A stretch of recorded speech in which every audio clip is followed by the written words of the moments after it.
नमस्कार शेतकरी मित्रांनो, मी संकेत वानखडे आपणा सर्वांचे माझे यूट्यूब चॅनल डिजिटल ॲग्रो अकॅडमीवरती मनपूर्वक स्वागत करतो।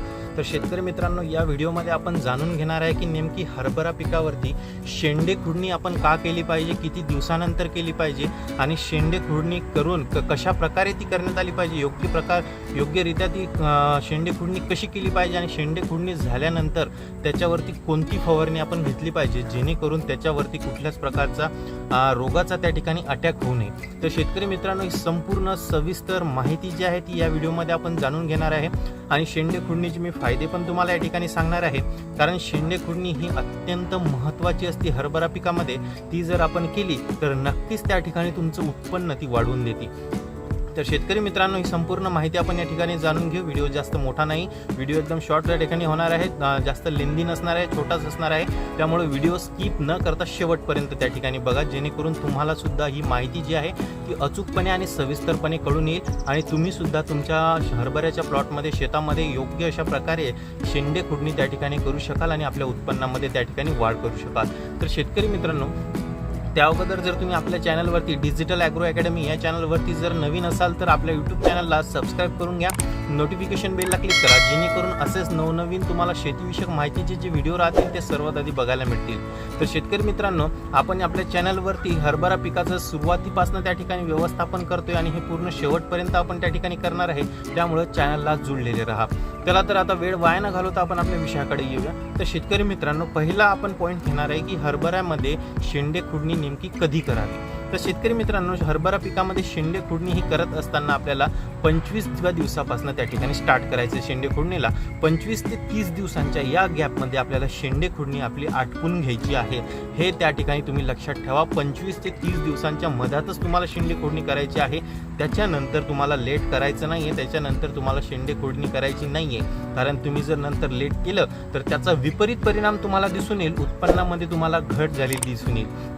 कारण शेतकरी मित्रांनो, 25 दिवसापर्यंत हरभऱ्याच्या पिकाची पाहिजे तेवढी चांगली त्या ठिकाणी वाढ झालेली असती।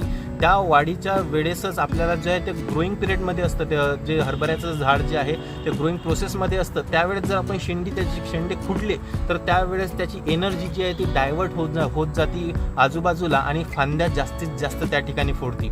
त्यामुळे शेंडे खुडणी केल्यास त्या ठिकाणी जास्तीत जास्त फुटवा जो आहे, जास्तीत जास्त फांद्या ज्या आहेत तुमच्या हरभरा पिकाला त्या ठिकाणी फुटतील। तुमचं हरभऱ्याचं पीक झाड जे आहे चांगल्या प्रकारे त्या ठिकाणी घेईल आणि त्याला अधिकाधिक ब्रांचेस असल्यामुळं, फांद्या असल्यामुळं त्याला फुलाची लागण सुद्धा जास्त असेल, फुलधारणा सुद्धा जास्त असेल आणि ऑब्व्हियसली फुलधारणा जर जास्त आहे तर त्या ठिकाणी गाठ्यांचं प्रमाण सुद्धा जास्तच राहील आणि जेवढं गाठ्यांचं प्रमाण जास्त तेवढेच दाणे जास्त आणि दाणे जास्त, त्याच्यामुळे उत्पन्न सुद्धा तुमचं जास्तच त्या ठिकाणी तुम्हाला भेटणार आहे शेतकरी मित्रांनो। तर 25 ते 30 दिवसांच्या मधात तुम्हाला ही शेंडे खुडणी त्या ठिकाणी करायची आहे। जास्त लेट का बरं नाही करायचं, कारण 35व्या दिवसापासून तुमच्या हरभऱ्याच्या पिकाला जे आहे फुलधारणा येण्यास सुरू होती। अनेक त्या ठिकाणी जे आहे अनेक प्लॉटमध्ये आता काही हरभऱ्याचे झाडं जे आहेत 35 ते 40 दिवसांच्या मधात आहेत। काही शेतकऱ्यांचे ज्यांनी पेरणी केलेली आहे त्यांच्यांना फुलधारणा ऑलरेडी चालू सुद्धा झालेली आहे। त्यामुळे या स्टेजमध्ये जे आहे 35व्या दिवसापासून फुलधारणा तुमच्या हरभरा पिकाला चालू होती आणि त्यावेळेस जर तुम्ही शेंडे खुडणी केली तर त्याचा विपरीत परिणाम दिसून येतो, उत्पन्नामध्ये त्या ठिकाणी घट होती। दुसरा पॉईंट असा की शेंडे खुडणी व्यवस्थितरित्या कशी केली गेली पाहिजे। तर शेतकरी मित्रांनो, शेंडे खुडणी तुम्हाला फक्त आणि फक्त त्याचा शेंडाच खोडायचा आहे। जे वरचं जे अपायकल बड राहतं, म्हणजे की वरचा जो एकदम टॉप राहतो तेवढाच तुम्हाला काढायचा आहे। पूर्ण खालपासनं तुम्हाला बोटभर त्या ठिकाणी फांदी छाटायची नाही आहे, एकदम थोडं त्या ठिकाणी फांदी तुम्हाला छाटून त्या ठिकाणी घ्यायची आहे, काढून घ्यायची आहे, खोडायची आहे। आता हे जे आहे तुम्ही हाताने सुद्धा खोडू शकता। हाताने खोडायचं म्हटलं तर तुम्हाला त्या ठिकाणी लेबर जास्त लागतील, खूप जास्त त्या ठिकाणी जे आहे मेहनत लागेल। जर तुम्ही त्या ठिकाणी छोटे मोठे यंत्रसुद्धा भेटतात शेंडे खुडणीसाठी, एक मशीन लावलेली असते, त्याला स्टिक बांधलेली असती, ते जर तुम्ही चालत गेले आणि हरभऱ्याच्या शेंड्यावरनं फिरवत गेले तर आपोआप त्याचे शेंडे जे आहेत ते त्या ठिकाणी कट होत राहतात। त्यामुळे त्याचा सुद्धा तुम्ही त्या ठिकाणी योग्यरित्या वापर करू शकता। मात्र एवढं लक्षात ठेवा की फक्त तुम्हाला वरचा टॉप जो आहे तोच त्या ठिकाणी खुडायचा आहे, मोठी ब्रांच त्या ठिकाणी खुडायची नाही आहे। हे सुद्धा हा पॉईंट सुद्धा त्या ठिकाणी तुम्ही लक्षात ठेवा।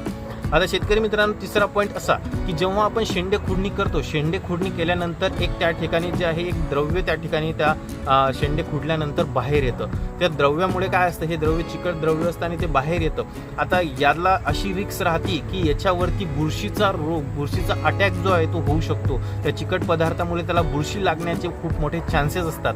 त्याच्यामुळं तुम्हाला त्या ठिकाणी प्रिकॉशन म्हणून जे आहे, शेंडे खुडणी जर तुम्ही आज केलेली असेल तर लगेच दुसऱ्या दिवशी तुम्हाला एखादं कोणतं पण बुरशीनाशक, साप असेल, रोको असेल, स्वस्तातलं कुठलं पण बुरशीनाशक, त्याची फवारणी तुम्हाला घेऊन घ्यायची आहे तुमच्या हरभरा पिकावरती एका बुरशीनाशकाची. त्याने काय होईल, तुमच्या हरभरा पिकावर जो रिक्स आहे बुरशीजन्य रोग येण्याची, ती त्या ठिकाणी अतिशय त्या ठिकाणी खतम होऊन जाईल, मिटून जाईल. म्हणजेच की तुमचं हरभऱ्याचं पीक जे आहे ते पूर्णपणे सेफ झोनमध्ये त्या ठिकाणी असेल. तर हे पॉईंट तुम्हाला त्या ठिकाणी शेंडे खुडणी करत असताना लक्षात ठेवायचे शेतकरी मित्रांनो. आणि जर तुम्ही अशा प्रकारे योग्यरित्या अशी शेंडे खुडणी जर तुमच्या पिकाची केली तर नक्कीच जे आहे तुम्हाला त्याचा चांगला असा फायदा त्या ठिकाणी दिसून येईल. आता तरी महाराष्ट्रामध्ये वातावरण हे स्वच्छ आहे, मात्र काही भागांमध्ये जर ढगाळ वातावरण असेल तर ढगाळ वातावरणाच्या पिरियडमध्ये शेंडे खुडणी करू नका. थोडं त्या ठिकाणी वातावरण खुलल्यानंतरच शेंडे खुडणी जी आहे त्या ठिकाणी तुम्हाला करायची आहे, कारण ढगाळ वातावरणामध्ये बुरशीच्या रोगाची लागण होण्याची शक्यता ही जास्त असते. तर अशा प्रकारे तुम्ही तुमच्या हरभरा पिकावरती शेंडे खुडणी करा शेतकरी मित्रांनो. नक्कीच त्याच्यामध्ये तुम्हाला चांगला फायदा दिसून येईल. त्या ठिकाणी फुटवे जास्त असेल आणि उत्पन्नसुद्धा तुम्हाला जास्त बघायला मिळेल आणि तुम्हाला फुलधारणासुद्धा खूप मोठ्या प्रमाणावर लागले तुमच्या हरभऱ्याच्या झाडाला त्या ठिकाणी दिसून येईल. हीच एक छोटीशी माहिती जी आहे व्यवस्थितरित्या तुमच्यापर्यंत पोहोचवायची होती. मला सांगता येईल तेवढ्या मी सोप्या भाषेत तुम्हाला या ठिकाणी सांगण्याचा प्रयत्न केलेला आहे. मी आशा करतो की व्हिडिओ तुम्हाला नक्की आवडला असेल. जर व्हिडिओ आवडला तर नक्की एखादी छानशी कमेंटसुद्धा करा, जेणेकरून मला सुद्धा व्हिडिओ बनवण्यास प्रोत्साहन भेटत जाईल. आणि तुम्ही व्हिडिओ कुठनं बघताय ते सुद्धा मेन्शन करा कमेंट बॉक्समध्ये. आणि जास्तीत जास्त आपल्या महाराष्ट्रातील जे शेतकऱ्यांचे व्हॉट्सअप ग्रुप असतील, फेसबुक ग्रुप असतील, सर्व ग्रुपमध्ये हा व्हिडिओ शेअर करा, जेणेकरून त्या शेतकऱ्यांपर्यंत सुद्धा ही माहिती पोहोचेल. ते सुद्धा आपल्या शेतामध्ये योग्यरित्या त्या ठिकाणी शेंडे खुडणी करू शकतील आणि आपल्या उत्पन्नामध्ये वाढ करू शकतील. तर शेतकरी मित्रांनो, आता आपण भेटूया पुढील भागात एका नवीन शेतीविषयक माहितीसोबत. तोपर्यंत मी इथंच थांबतोय. धन्यवाद.